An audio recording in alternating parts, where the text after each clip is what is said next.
Hello, everybody. Welcome to the American Cinematheque at the Los Feliz 3. Thank you all for being here for Women on the Verge of a Nervous Breakdown on 35 millimeter. Make some noise for that. And let's have a whole separate round of applause for Tom, our projectionist in the booth, who is running the film for us. Thank you, Tom. This evening is, of course, co-presented and co-hosted by the Greg Proops Film Club podcast, available everywhere you listen to podcasts. He will be up here in just a moment for a live taping of said podcast. Real quick, I'm going to tell you about some of the great things we got coming up. Tomorrow is a really rare opportunity to catch Shanghai Express on 35 millimeter. Really great Joseph von Sternberg movie with Marlene Dietrich. That's tomorrow at 1 p.m. We are showing The Decline of Western Civilization on Saturday. We are showing a new film called Mad Bills to Pay. You can find the poster for that out in the lobby. A couple screenings of that coming up. Also, Kurosawa's Yojimbo screens on film on Sunday. And of course, as always, our entire calendar is on AmericanCinematheque.com. Check out what we have playing across all three of our theaters. I want to give a huge thank you to everybody who is a Cinematheque member, because we would not exist or be able to put on any of the programming that I just mentioned or show movies on film without you guys. So thank you so much as always. And the very last thing I have to say is just once the film does start, please keep your phones away. We take the no phone policy very seriously. So thanks for your cooperation on that. And now, without further ado, please help me welcome to the stage your host for this evening, Mr. Greg Proops.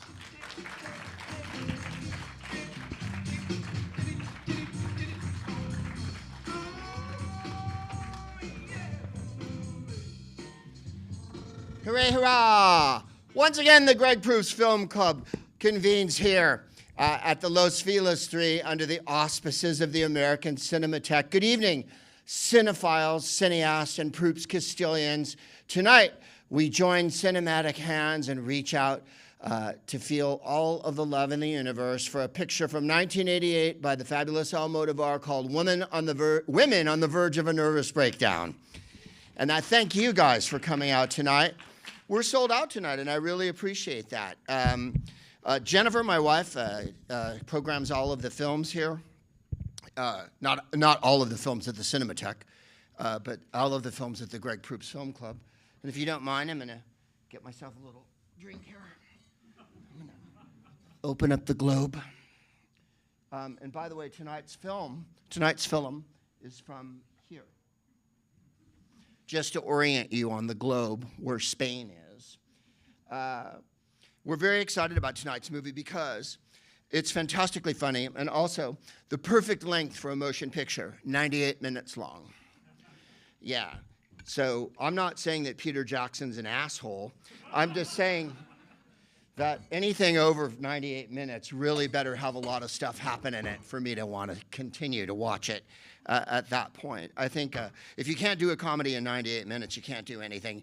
Almodovar is a genius, let's just be honest, and really one of the great transgressive filmmakers, in so much as almost everything is about women, gay people, transsexuals, transvestites, and women's stories, women's struggles, the underclass struggles, the outer class struggles.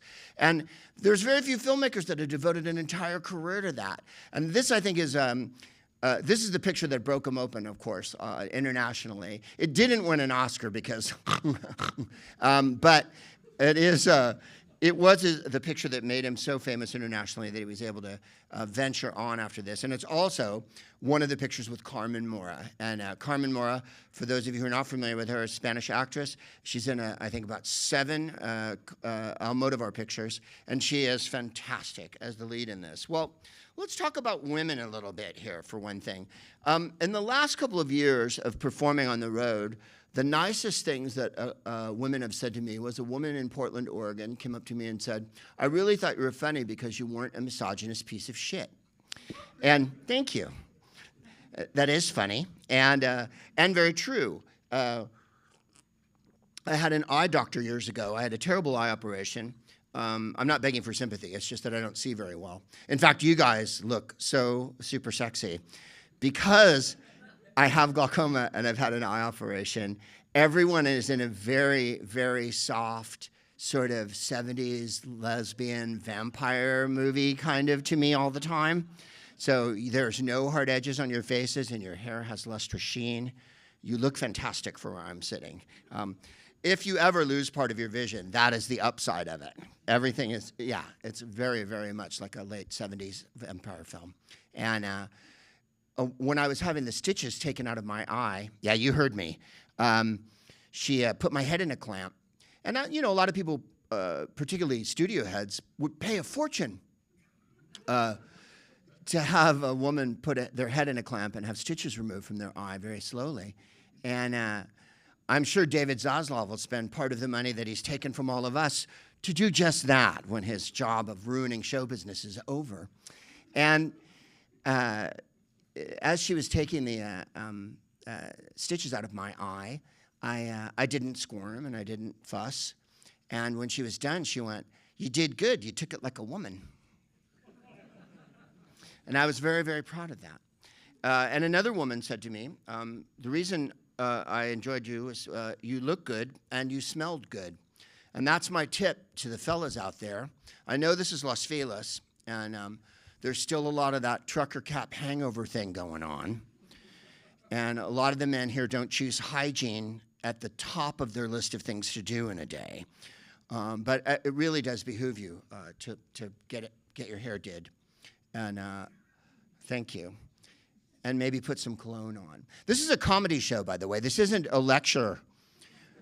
So I thought I'd try a few jokes up front to see how you guys are feeling tonight.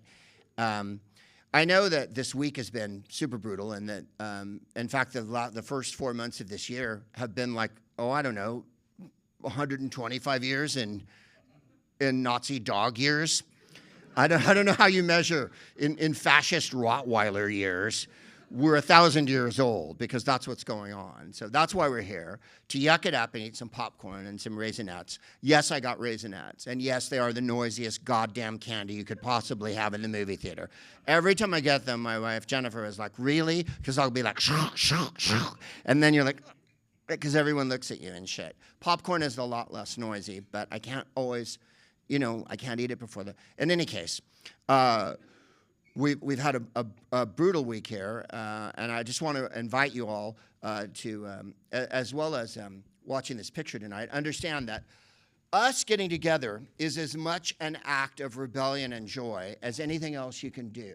Because the one thing you mustn't let fascists do is take away all the fun in the world. Because you may have noticed, they're not that funny. They don't dress that well. They often look like J.D. Vance and Pete Hegseth. That is to say, you wouldn't sit next to them on a bus. You wouldn't even let them sit next to you in a movie theater. Plus, they're super creepy and have awful haircuts. I want to be a Republican because if I could be one, I would be a 9. I mean, as it is, I'm not that high on the level, 5.5, 6, whatever. But if I was a Republican, I would be the best dressed Republican, I would be the most articulate Republican, and I would be the best looking Republican in the world. I have all of my chin.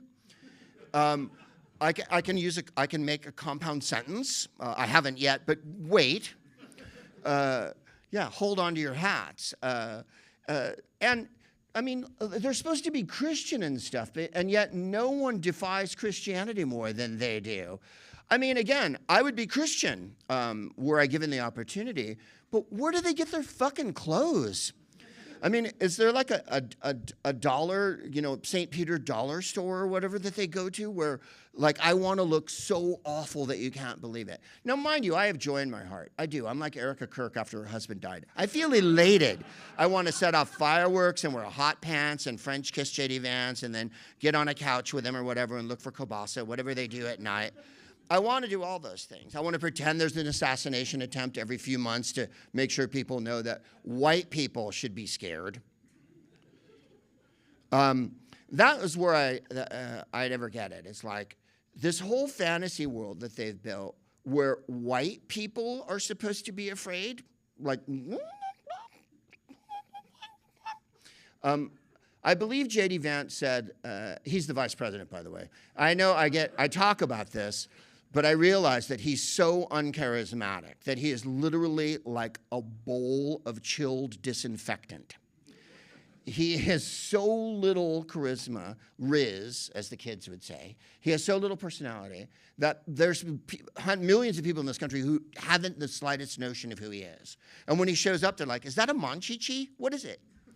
You know, he's got that furry fucking beaver ass face that he's got going on, and it's horrible. He said that now white people don't have to apologize anymore. And I'm like, I've never heard a white person apologize. I don't know what fucking town you grew up in, but I would die if I heard a white guy say he was sorry. I think I would just expire at that moment, and my heart would shoot out my chest with my twin that I'm keeping in there. In any case, a lot of white men have a lot of issues. And now is the time I'm inviting all of my white brothers and sisters to actually participate in democracy. You may have noticed what's been going on this week, and it's going to require a lot of white people doing the right thing to right this country. Now, I realize what I just said is the most hopeless thing that's ever been stated in the history of politics. It's like saying, you know, one smaller iceberg and the Titanic really could have slid through. And they would have made it to New York, and everyone would have had a good time. And Guggenheim could have had a groovy time with his mistress when he got there. But no, white people are going to have to do the right thing in vast numbers. And so I'm inviting the white man to do that. Now, I know everyone here is cool because we're in Los Feliz. We're not recording in fucking Westminster or whatever, or Huntington Beach or whatever enclave of whiteness is going on. But white guys tend to be pretty fucking repulsive most of the time.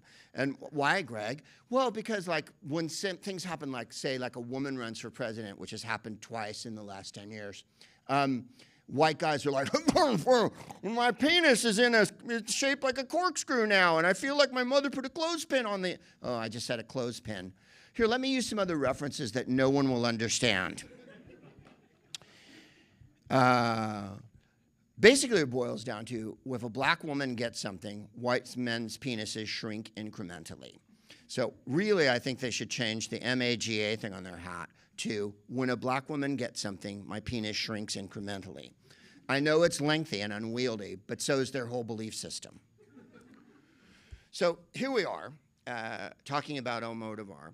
And in Hollywood, which is fantastic because he's never made a Hollywood picture, they wanted him to do a bunch of different pictures, including, and I'm not kidding on this, Sister Act. Get it? He's Catholic. This is how Hollywood meetings go. We need a director for Sister Act. Who do we know? Who's a famous Catholic?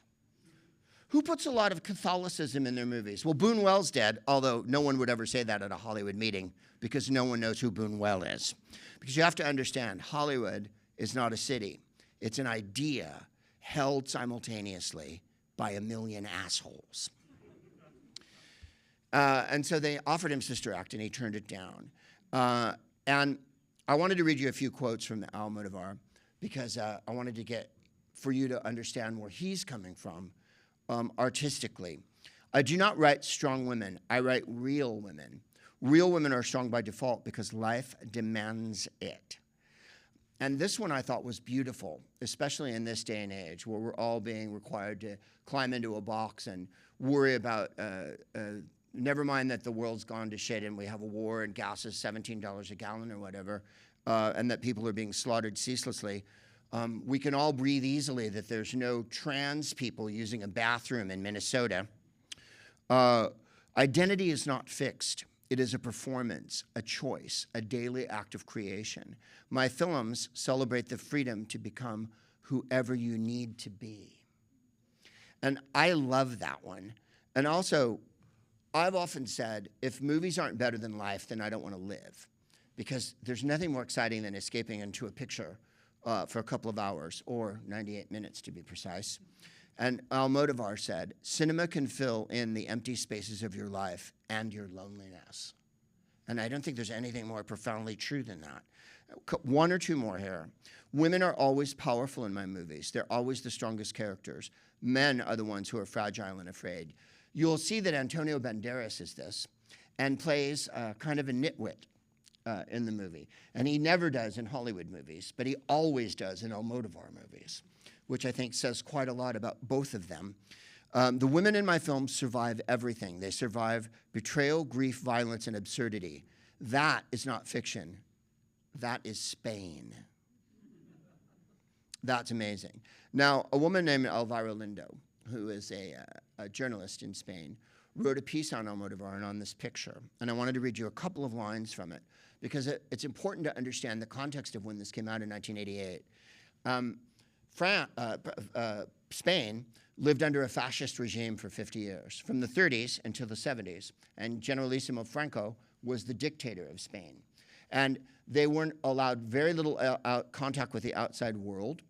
They didn't really get news of the outside world. And Spain, from the 30s to the 70s, became a backwater of Europe. Not the vibrant, awesome, sexy place with great food that you go to now that's really fun. And by the way, ham is like a religion in Spain. If you're a vegetarian and you go to Spain and you order a vegetarian meal, they sneak ham into it to make it taste better. They do, and it does. They also fight bulls, which I know a lot of people in LA very, very upset about. I know people here love animals almost as much as English people. As Orwell said, was it 4 legs good, 2 legs bad? And people in LA, very, very sensitive about animals. They'll step over a dying homeless person and go, I'm going to step over this disgusting homeless person and pet this cute little kitty. We went to a bullfight in Spain. I wouldn't recommend it. I went once, as Voltaire said, once is philosophy, twice is perversion. And if you do it multiple times, you're in the cabinet of this. Thank you. I'll let you mull that one over for a moment. I can see I've stumped the band with that one. So what do you do when you have 50 years of fascism? He asks the crowd in year 2. You celebrate life and you celebrate diversity and you get together in groups like this and you carry on doing your art. Don't let all of this drag you down to the point where you feel like you can't function anymore. If you're a writer, write, goddammit. Don't give me the, I'm going to wait till things settle down. Doris Lessing, the great author, said, it's never going to be less crazy than it is now. Write your book, right? So do that. If you're an actor, go and act. If you're a comic, write more jokes than I have. And then, because you mustn't let that go, the act of creativity in the face of fascism is almost more important than anything. Now, someone asked me the other day at an interview, can comedy change anything? And it's like, well, Peter Cook, the great British comic, was asked the same question. And he said, of course comedy can change things. Look what the Weimar Cabaret did in stopping Hitler. That's a cynical answer and very funny. But the point is this. They haven't won because we haven't said they've won yet. They don't win until we say they win, and they didn't fucking win. In fact, if anything, they're on the ropes now and underwater harder than they've ever been, which is why they're acting so goddamn desperate. So what I'm getting at is this. 10 years after a fascist dictator was deposed and Spain was having their own renaissance, and they had to wait until the 70s and 80s to have it, Elvira Lindo wrote this. It's difficult for young viewers to understand how subversive Almodovar was at the time, how the laughter's comedies had provoked within it an iron determination not to give up even one of the freedoms that had been gained. Because of this, I believe that his films, whether or not they intended to communicate a political message, contribute to the expansion of our individual rights, especially those of women and gay people, which is to say, those most intimately connected with lifestyle choices, and gave visibility to difference, to the unconventional people among us who until then had remained hidden. And this part I thought was really fascinating and very much a feminine take. I've written on more than one occasion that Almodovar changed the way I dressed, the way we dressed, especially the women who went from being good leftist girls in the uniform of jeans and plaid shirts to wearing miniskirts and dramatic makeup and dyeing our hair. I see myself now in photos from back then and realize I was wearing the costume of that time more than I knew. Something in me had been transformed when I immersed myself in Almodovar's universe.